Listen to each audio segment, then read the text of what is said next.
اهلا بكم متابعينا. هنا معنا عمدة حي الهنداوية العم عبد الله ابو سبيل. اولا نرحب فيك. هارد لك نقول؟ لا تقول لي مبروك. مبروك. هذا تجمع مبروك. هذه الألفة وهذه المناورة السنوية. فوز فرقة باك كأنه فالي فازت.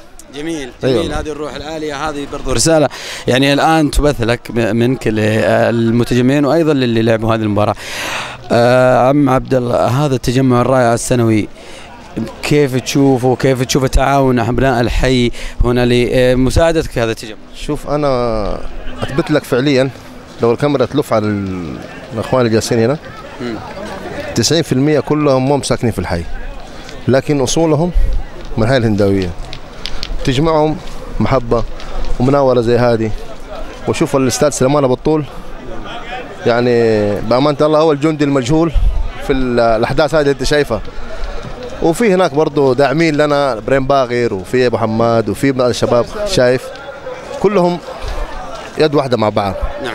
فأنا أتحدى إلى الآن لو في حي في جدة في الأيام هذه عنده الاجتماع ده وعنده التواصل هذا وعنده الكرنفال ده اللي انت شايفه، بالعكس نادر الشيء. شايف. فانا الحمد لله افتخر بشباب الحاره، هم عزوتي، هم سندي، وانا افتخر بهم وتاج على راسي. جميل.